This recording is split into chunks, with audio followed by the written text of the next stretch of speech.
Bonjour à tous. Je suis content de vous voir et de vous rencontrer encore. Que la grâce et la paix de Dieu soient avec vous. Amen. La robe blanche.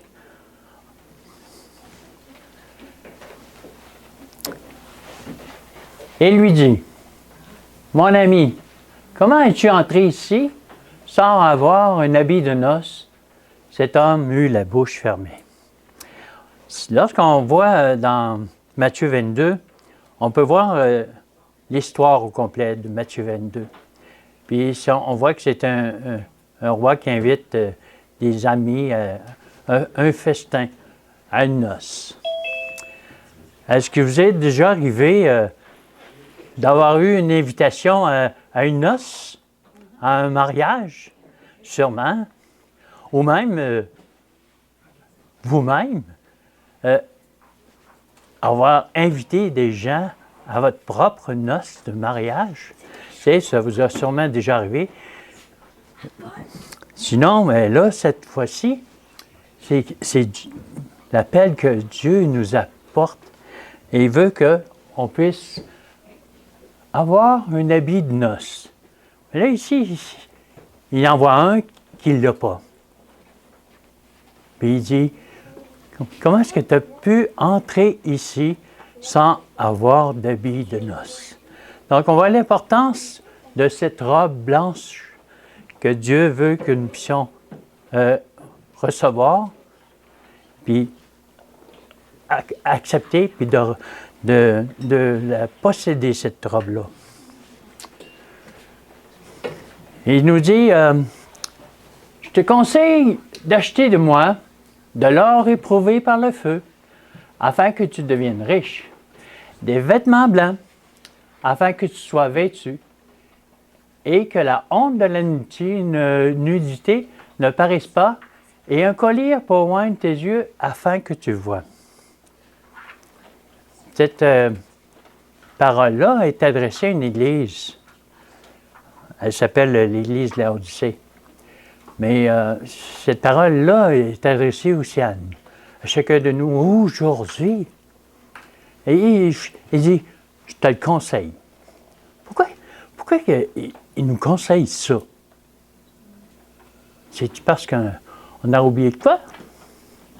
Ou bien non, ça serait-tu parce que encore on se rend riche, enrichi, puis qu'on n'a pas besoin de rien? On est-tu rendu si dur de cœur pour fermer notre oreille à l'appel que Dieu veut, qu'on puisse se revêtir de ce vêtement blanc? Parce que lorsque on reçoit ce vêtement blanc, que Dieu permet que nous puissions recevoir, ben, Dieu ne voit plus nos péchés, il nous regarde comme des enfants justes, obéissants. Il nous regarde comme son propre fils ou sa propre fille. Mais là, il y en a qui vont peut-être dire, mais comment est-ce qu'on peut recevoir ça?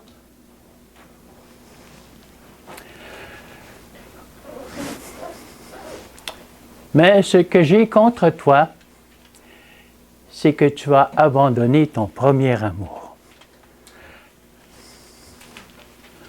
Non seulement il nous conseille d'avoir ce vêtement blanc, mais en plus, comme si c'était pas assez, on aurait perdu cet amour-là. Est-ce qu'on se souvient du jour où on a accepté l'Évangile? Puis la fougue qu'on avait, puis cet amour-là qu'on avait reçu, on l'aurait perdu. Aussi, mon Dieu, misérable que je suis, hein? Qui me délivra de cette mort, de ce que nous sommes maintenant? On a besoin tant que ça. Et comme j'ai dit, comment on peut le recevoir? Et je leur donnerai un même cœur. Je mettrai en vous un esprit nouveau et j'ôterai de leur cœur le cœur de pierre et je leur donnerai un cœur de chair. On a simplement de se mettre à genoux et demander à Seigneur, donne-moi un cœur nouveau et un esprit nouveau. Est-ce qu'il va le faire? Amen. Il va le faire. Puis, par ça, il nous revêt d'un vêtement blanc. Il ne nous voit plus comme des hommes ou des femmes pécheurs ou pécheresses, mais il nous voit comme ses enfants, légitimes. Légitimes parce qu'il a fait de nous, son peuple, ses enfants.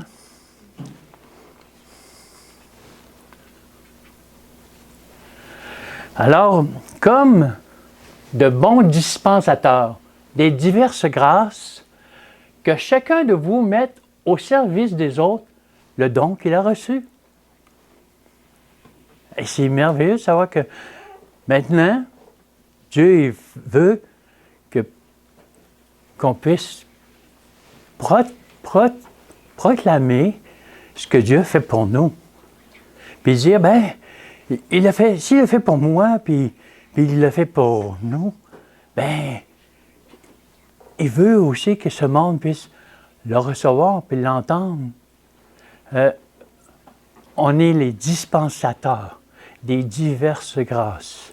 Donc, les diverses grâces que Dieu nous accorde, c'est, vous avez peut-être la foi, mais apportez vos témoignages de foi. Vous avez un enseignement que Dieu puisse apporter un conseil, un encouragement. Bien, apportez cet enseignement que Dieu vous a donné.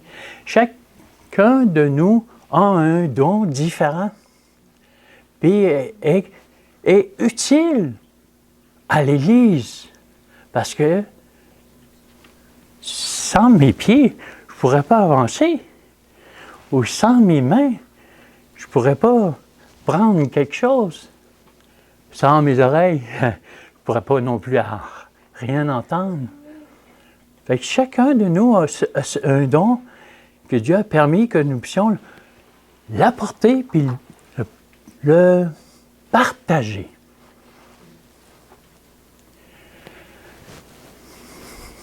Nous faisons donc les fonctions d'ambassadeurs pour Christ. Comme si Dieu exhortait par nous, nous vous en supplions au nom de Christ. Soyez réconciliés avec Dieu. Celui qui n'a pas connu le péché, il l'a fait devenir péché pour nous, afin que nous devions en lui justice de Dieu. Ah, il le fait de nous des dispensateurs des diverses grâces. Il fait de nous des ambassadeurs. Savez-vous, c'est quoi un ambassadeur?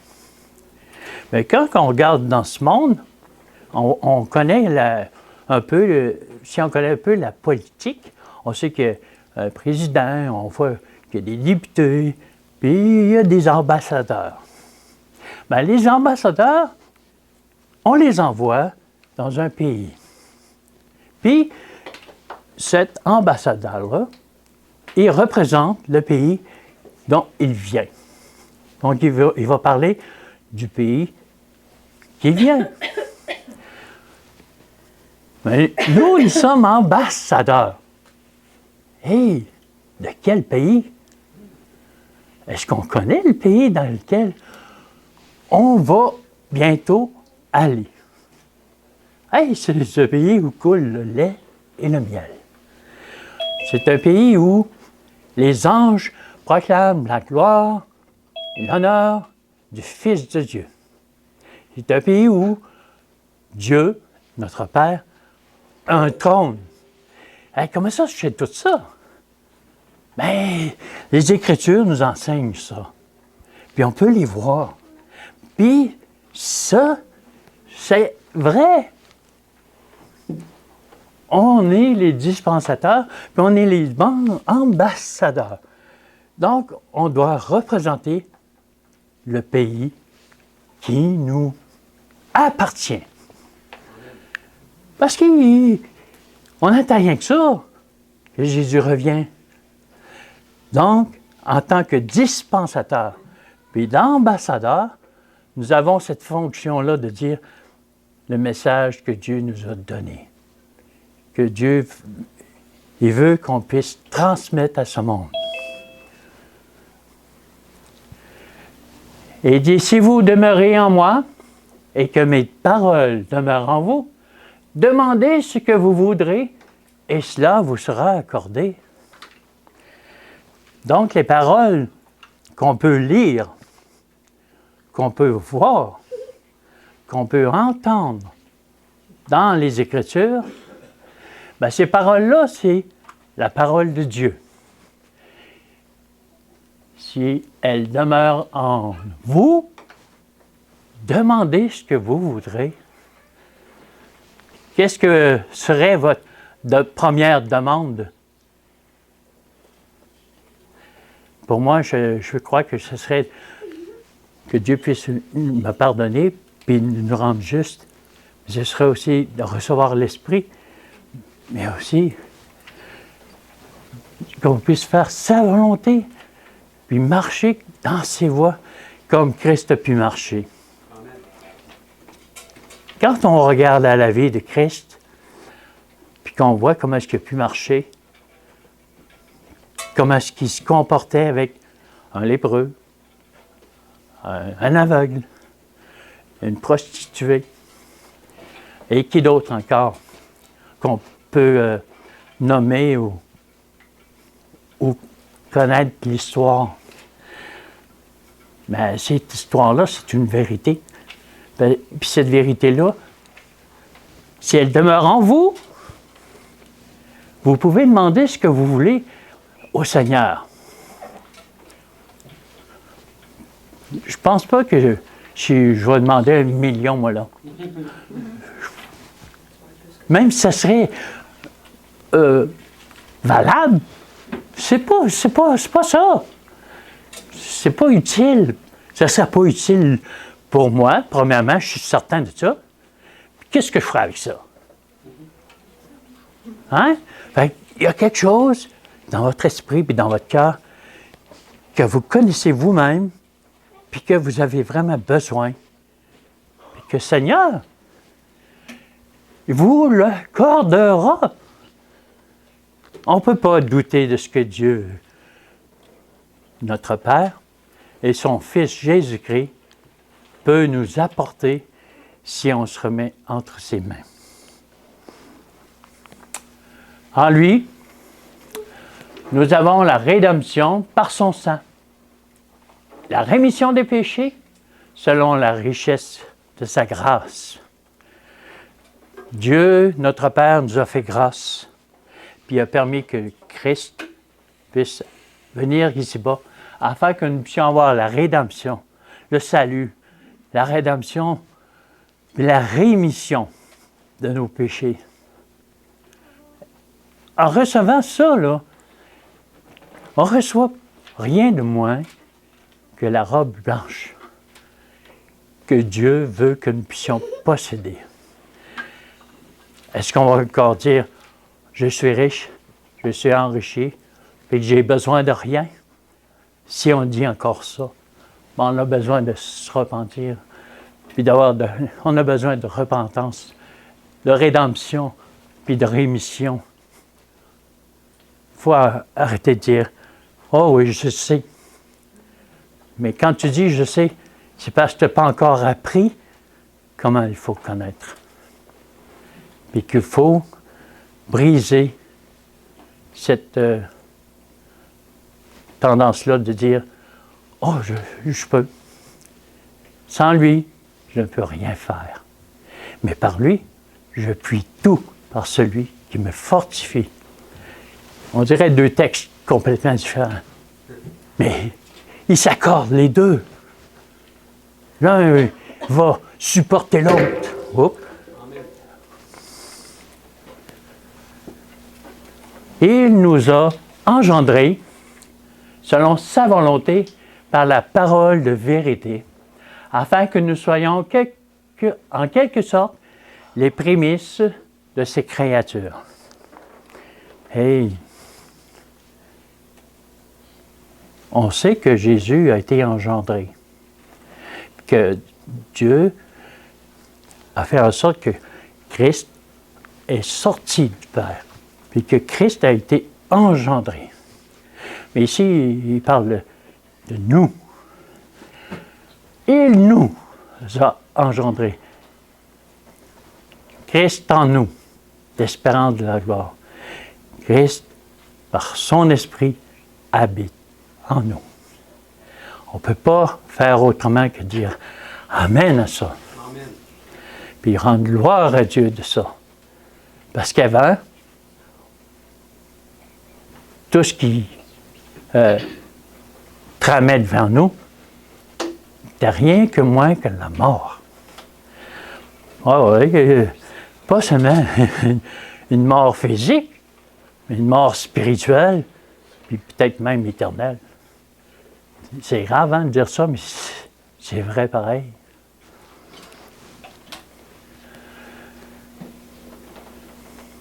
Et nous envoyâmes Timothée.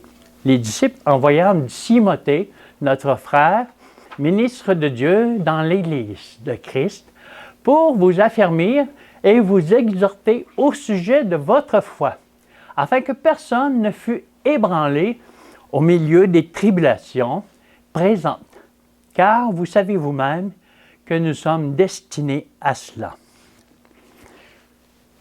Ici, on parle de Timothée.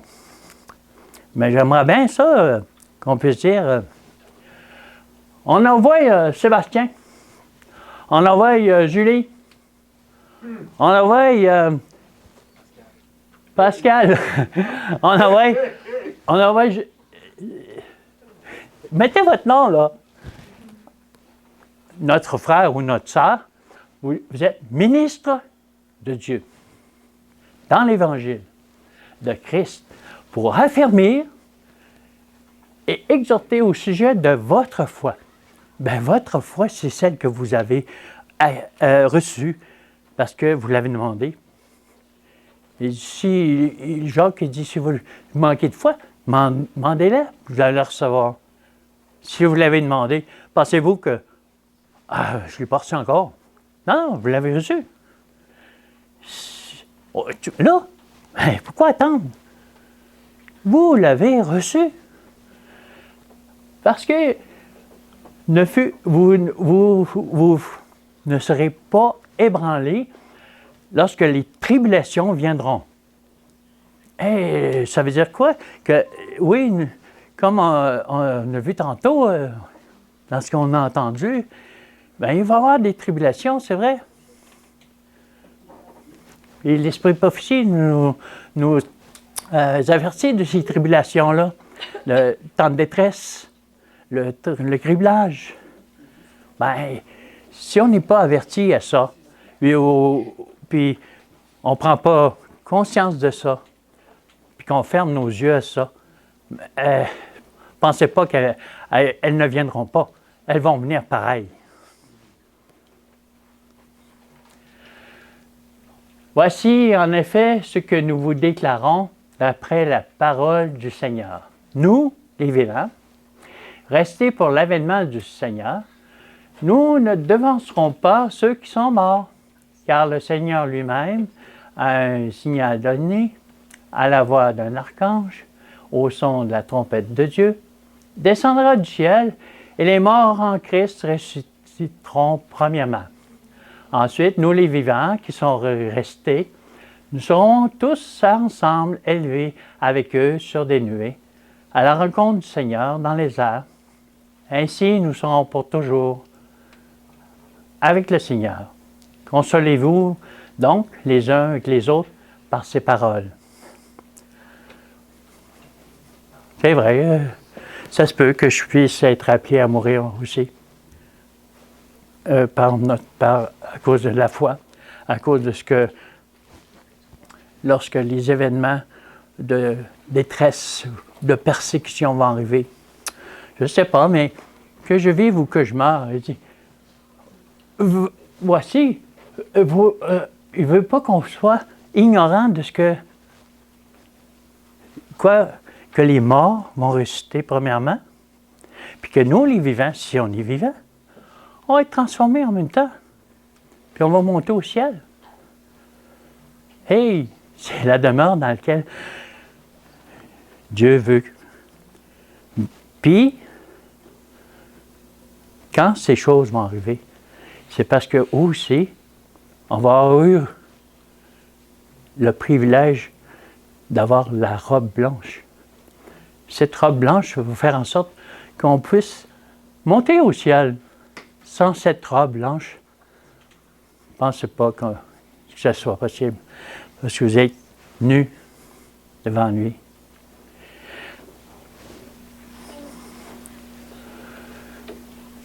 Voici, je vous dis un mystère. Nous ne mourrons pas tous, mais tous nous serons changés en un instant, en un clin d'œil. À la dernière trompette, la trompette sonnera et les morts ressusciteront incorruptibles et nous serons changés. On voit ici qu'il parle d'une trompette aussi, au son de la trompette de Dieu. Puis ici, on parle de la dernière trompette. La dernière trompette, c'est le dernier message. Est-ce que je parle des messages des 3 anges ici? Non. Quel message que j'ai dans ce cas-là? Le message que Dieu veut que nous puissions entendre, c'est qu'il faut nous préparer. Il faut demander à Jésus, il faut demander à Dieu notre Père, puis à Jésus, notre Fils, son Fils bien-aimé, de nous rendre purs, d'avoir un cœur pur, un esprit bien disposé, d'avoir ce vêtement blanc, puis d'insister, puis de pouvoir marcher en nouveauté de vie, puis faire sa volonté. Ce ne sera pas facile. On va avoir des tribulations. On va avoir de la détresse. C'est des choses qui nous sont annoncées. Il ne faut pas se fermer les yeux non plus à ça. Donc, le 7e ange qui sonne de la trompette, et il y eut dans le ciel de fortes voix qui disaient « Le royaume du monde est remis à notre Seigneur et à son Christ, et il régnera au siècle des siècles. » Et les 24 vieillards qui étaient assis devant Dieu sur leur trône se prosternèrent sur leur face et ils adorèrent Dieu en disant « Nous te rendons grâce, Seigneur, Dieu Tout-Puissant, qui est et qui était, de ce que tu as saisi ta grande puissance et pris possession de ton règne. » Le 7e ange, qui se trouve être la 7e trompette, qui se trouve être la dernière trompette, annonce des choses qui sont terribles. Les 7 dernières plaies vont venir après les 3 premiers messages des 3 anges. Puis quand tout ça va finir, on va pouvoir rendre grâce à Dieu de cet amour qu'il a eu pour nous, de nous avoir choisis, d'avoir fait de nous ses dispensateurs, ses ambassadeurs, pour qu'on puisse apporter cette vérité, cette lumière, que Jésus revient bientôt, puis qu'il faut se revêtir de vêtements blancs, un collier pour oindre nos yeux, puis la foi, éprouvée par le feu. Éprouvée par le feu, parce que les épreuves là, qui vont nous survenir, c'est pour nous rendre encore plus forts dans la foi. Amen. Le collier pour oindre nos yeux, puis c'est pour discerner ce mal qui nous entoure, qui est tellement subtil, mais qu'on peut voir puis discerner. On a besoin de ça, mes frères. Est-ce qu'on va encore s'entêter à dire, bah, je suis riche, je suis mis enrichi, puis j'ai besoin de rien. Alors que tu ne sais pas que tu es pauvre, misérable, aveugle et nu. Les 24 vieillards qui sont là, ils se prosternent devant Dieu. Je ne sais pas qui sont ces hommes ou ces femmes-là, mais ils ont monté au ciel avec Christ quand Christ est ressuscité. Et puis ils rendent gloire à Dieu, tout puissant. Les anges penchent leur tête quand ils disent ces mots.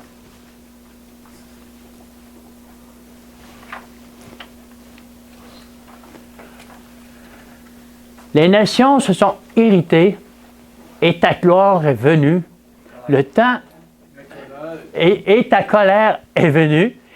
Merci. Et le temps est venu de juger les morts et de récompenser tes serviteurs, les prophètes, les saints, et ceux qui craignent ton nom, les petits et les grands, et de détruire ceux qui détruisent la terre. Le temple de Dieu dans le ciel fut ouvert, et l'arche de son alliance apparut dans son temple, et il y eut des éclairs, des voix, des tonnerres, un tremblement de terre et une forte grêle. Les grands qui détruisent la terre. On voit bien les catastrophes qui se passent dans ce monde. Les guerres, puis ils s'entretuent, puis les bombes ici, les bombes là, puis les feux qui brûlent des forêts. Il y a tellement de signes avant-coureurs qui nous montrent à nous, là, qui avons cette vérité-là, ben hey, Jésus revient bientôt. Recevez cette robe que Dieu veut puisse vous revêtir.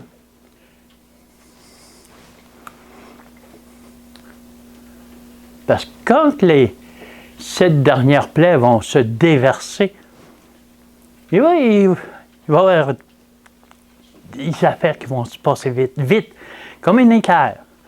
Il va y avoir des voix qui vont se faire entendre, des voix de messages, des tonnerres, c'est peut-être des tonnerres, ou aussi la force du message va être tellement fort que ça va être comme un tonnerre pour eux. Puis un tremblement de terre, peut-être aussi, ça va trembler partout. On va vivre ça, là. On peut le vivre spirituellement, mais on va le vivre aussi réellement. C'est des choses qui sont à venir. Après cela, je regardais, et voici, il y avait une grande foule que personne ne pouvait compter, de toute nation, de toute tribu, de tout peuple, de toute langue. Ils se tenaient devant le trône et devant l'agneau, revêtus de robes blanches et des palmes dans leurs mains. Hey! On voit que Jésus est en train de revenir, puis on voit qu'ils sont revêtus de robes blanches et des palmes à leurs mains. Il y a une chanson comme ça, hein? Et des palmes à leurs mains. Hein? Tu sais?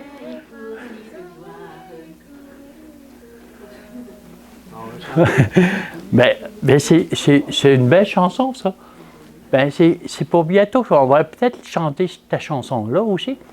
Mais c'est une chanson qu'on va connaître, puis qu'on va chanter, qui ne nous est pas encore révélée, mais c'est une chanson.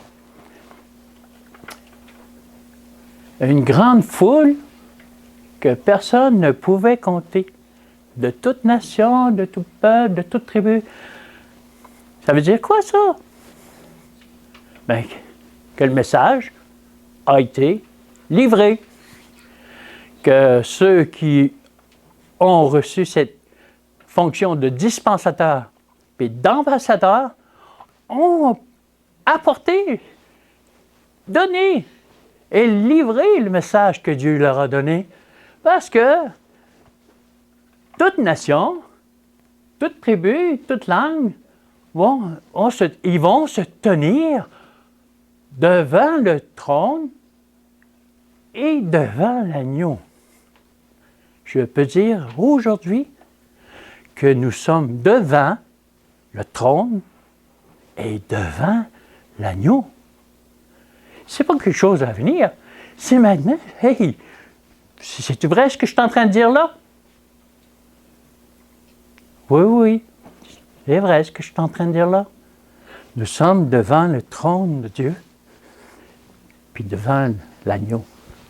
En ce moment même, il veut qu'on puisse se revêtir de vêtements blancs, d'avoir ce collier pour voir nos yeux, mais cette foi éprouvée par le feu. Puis il veut qu'on puisse crier s'il faut. Le grand cri. Le grand cri. C'est ce que nous sommes appelés à faire. Et l'un des vieillards prit la parole et me dit, « Ceux qui sont revêtus de robes blanches, et qui sont-ils? Et d'où sont-ils venus? » Je lui dis, « Mon Seigneur, tu le sais. » Et il me dit, « Ce sont ceux qui viennent de la grande tribulation. Ils ont lavé leurs robes et ils les ont blanchies dans le sang de l'agneau. C'est pour ça qu'ils sont devant le trône de Dieu et le servent jour et nuit dans son temple. »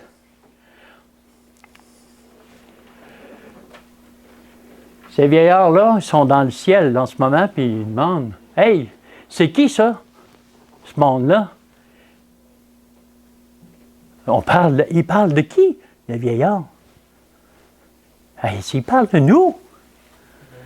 De nous. Il ne peut pas faire autrement. C'est de nous qu'ils parlent. C'est qui ça? D'où sont-ils venus? La grande tribulation. Oh, ça veut dire que, oui, cette grande tribulation-là est à venir, oui. Puis la belle promesse, c'est qu'on va avoir la victoire. Parce que on a lavé nos robes dans le sang de l'agneau. Vous voyez l'importance, comment est-ce que ça peut être grand, le fait de recevoir la robe blanche? Christ est mort. Il est mort pour moi, il est mort pour vous.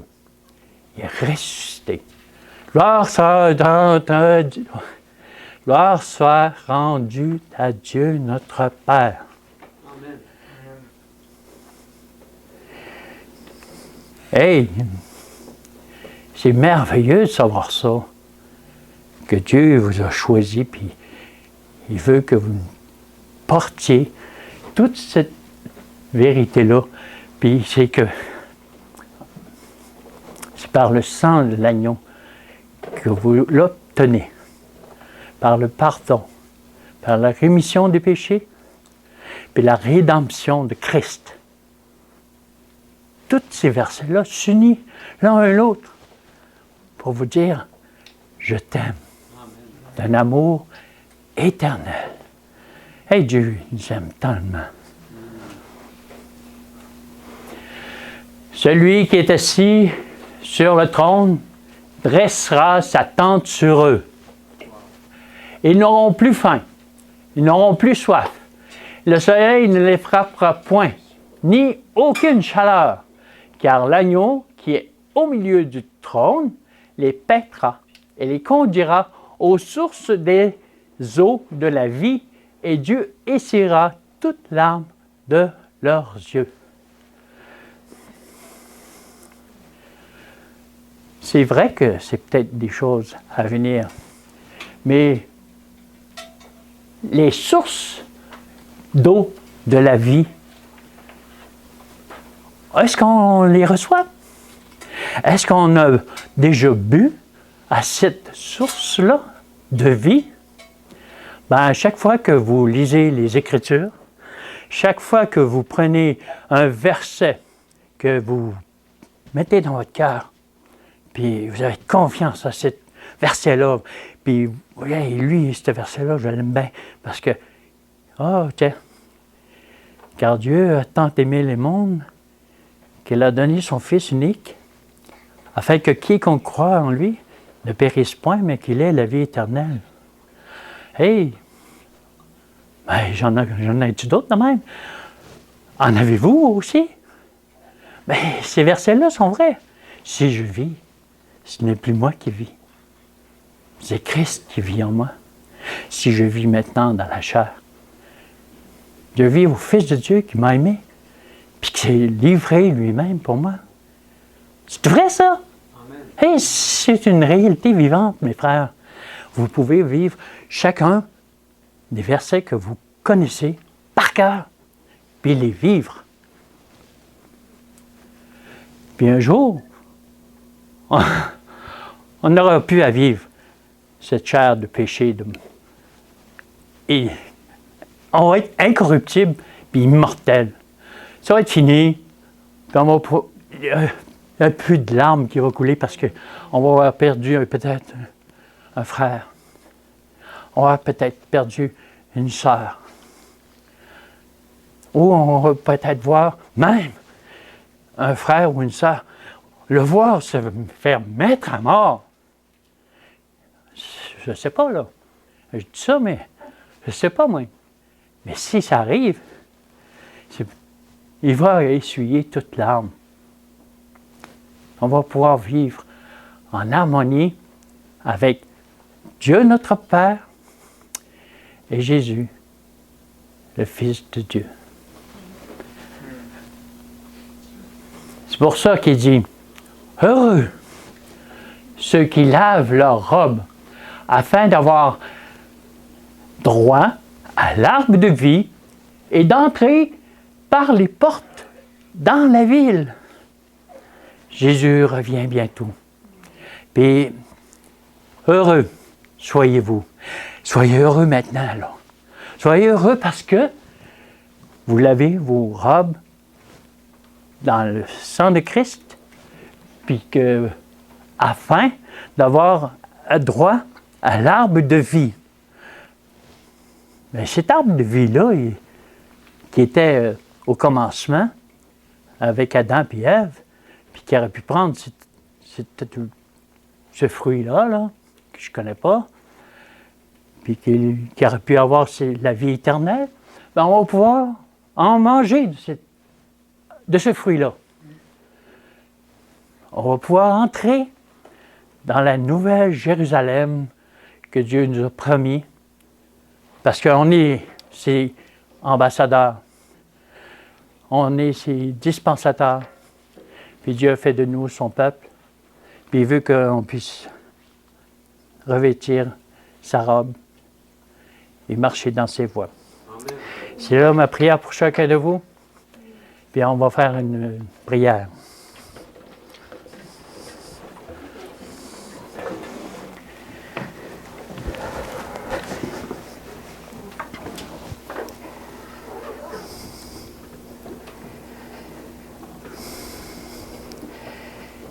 Gloire et louange à toi, ô Dieu tendre Père.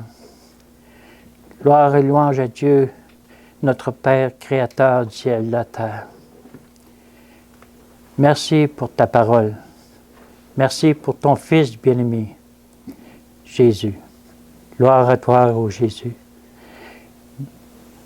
Que tes 16 anges puissent rendre gloire à ton nom. Et que nos prières, nos louanges, notre reconnaissance puissent s'unir à eux afin de te louer et te rendre gloire. Merci pour le pardon que tu nous accordes, pour la rémission de nos péchés, pour cette rédemption que tu nous accordes. Merci de vivre par ton esprit en chacun de nous et fais en sorte que chacun de nous puisse marcher dans tes voies. Par le beau nom de Jésus, Amen.